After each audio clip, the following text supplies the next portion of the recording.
first started karate, I started in 1972. You know, I started with an American guy named Tom Myers, you know, in the Tong Soo style of martial arts. And eventually, I wanted to become better in my fighting ability. So what I did was I ran into an instructor named Mr. Wong. He was a Chinese instructor, and he taught Kung Fu.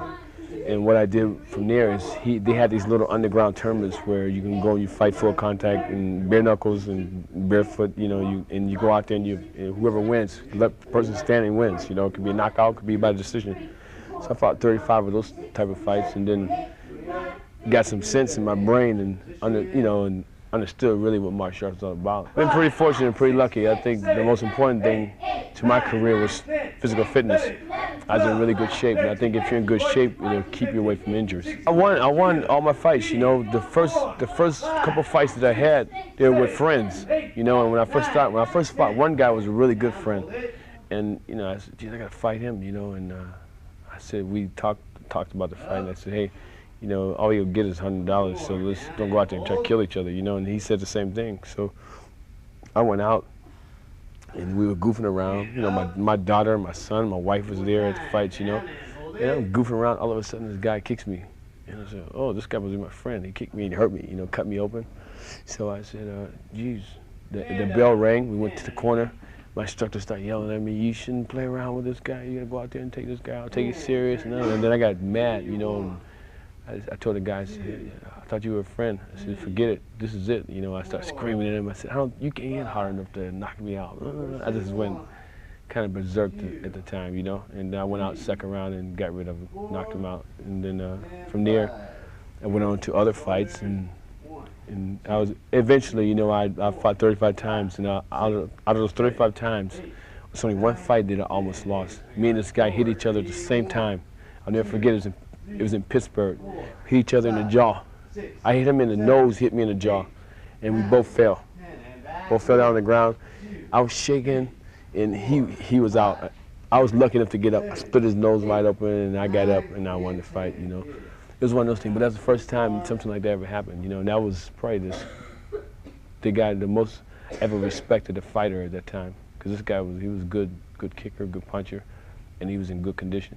You know, and basically you don't see that many fighters out there in good shape. And it's not something to be proud of, but you know, it's something that at the time I thought every martial artist had to go to this. You know, when you first start karate, you have to be this big, strong guy, you know.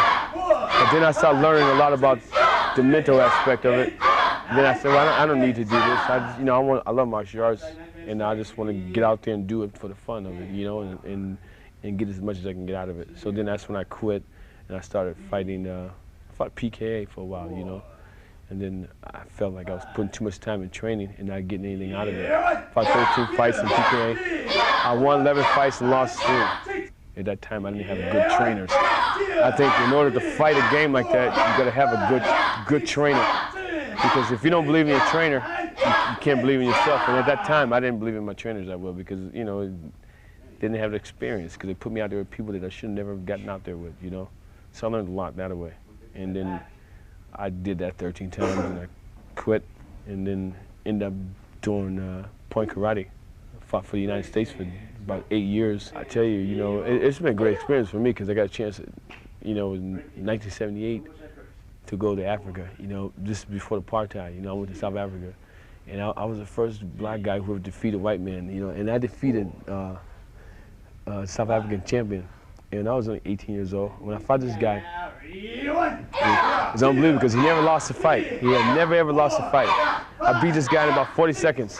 And it was just like a shock of South Africa because some black guy beat this. It was unbelievable, man. So people came down out of the stands, the Africans that came down out of the stands, they was just like, God must have sent you here, God must have sent you here, right? Threw me up in the air and stuff like that.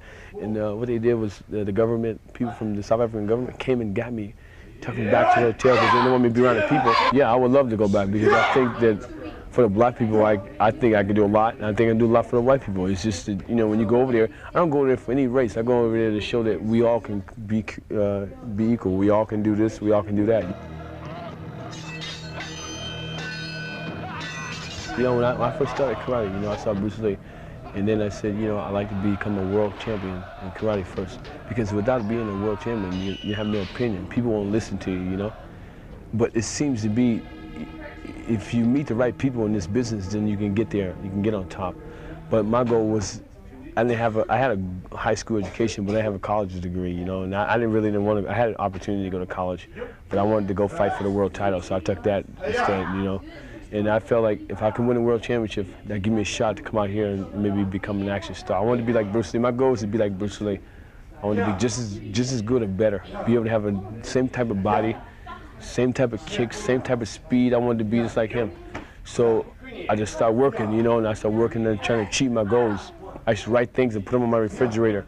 And every time I achieved my goal, I put a goal marker up and kept the steps. Like I would make steps until I got to that peak where I wanted to be. And you never get to the peak where you want to be because you got higher goals than that. But yeah, my goals started to come true. You know, I'm sitting here, I talked to my wife all the time. I said, listen, I said, would you ever think I'd be teaching Paula Abdul karate? Would you ever think I'd be teaching Connie Selica how to train? And Catherine, but I'm teaching these big movie stars I used to watch on television and say, man, that's a beautiful lady. I wish I could. I like her. You know what I mean? But now I'm teaching them all karate. You know, I'm out here and I'm doing the same thing that they're doing. And then, you know, I say to myself and I say to my students, I said, who would ever think that you would see me on a movie screen? I said, now I'm throwing kicks and punches on the movie screen like Bruce Lee. And when I first went in to the audition, you know, they asked me to bring some pictures in a resume. The guy called me up, NG, called me up and said, Billy, would you bring a picture in a resume? I said, sure. So I went down to the office. When I got there, they said, well, we want you to read for this part. I said, geez, they didn't give me time to practice, you know? So I said, okay. So they gave me the script. I went outside and I read it for maybe 10 minutes. Give me 10 minutes to read my part. Went inside the office, read, and he says, okay, let me see what you can do. So I did some kicks. I had a pair of Levi jeans on. I said, well, I can't kick in this stuff, you know? He says, I don't care, let me see what you can do. So I did. I threw some high kicks, was working out with Lauren. Threw some high kicks over Lauren's head, jump spin kicks, stuff like that. And then the guy said, wow, I like this guy. They went home. They said, call me a couple of days. They called me right after I got home and said, will I take the part? I said, yes.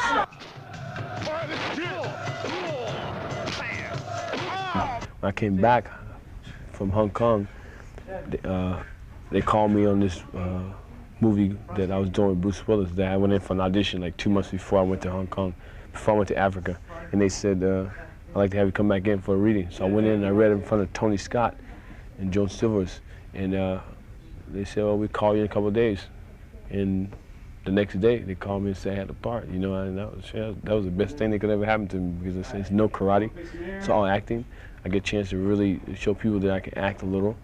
And then maybe eventually I'll get that dream. You know, my dream is to become the first black superstar in the martial arts world. You know, because it hasn't been. I know it has been superstars in martial arts, but not on the movie screen. I want to be like Bruce Lee. I want to be internationally known, not just throughout the black people, but throughout everybody. And I like to be able to do the things that John Claude and this new guy, Speakman, Jeff Speakman, things that these guys are doing, you know, because it hasn't been anybody yet that can do that outside of Jim Kelly. Jim Kelly was a great martial artist, but I think I'm better. I think I'm better, and I think I have a lot more to offer, you know, not just to the film world, but to kids. My goal is I want to be like Martin Luther King, you know. In order to be like that, you got to do things like the movies, be able to create an image on the screen that people can listen, they'll listen to, you know, when you go out and you say, when you talk to kids. And I think that's what kids need right now. You got to give them a great understanding about how to make it and how to be successful in life. And the only way you can be able to do that is you have to go through the things that you've been through. You know, the things that I've been through, I know it's hard, you know, and you got to let kids know that life is a test, nothing but a test, until you get to that point where you think that you want to, you know, where you are, you want to go, you know. And I think once you have them realize that and they understand that, then I think they can go forward in life. And I think the most important thing is discipline and sacrificing. If you're willing to sacrifice your life to become successful, then you can be successful, you know. So that's the thing that I would offer them, you know, and say, hey, don't give up, because I'm a proven point. I came from a family of 15 brothers and sisters. You know, I knew what it is to sleep in a bed with 3 or 4 brothers, you know. I know what it is to screw up for food. I know what it is to suffer, you know, and I think it was time through my karate career that I wanted to quit, but I just left it as a block.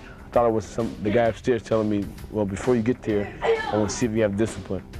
And I try to show myself and him that I have the discipline.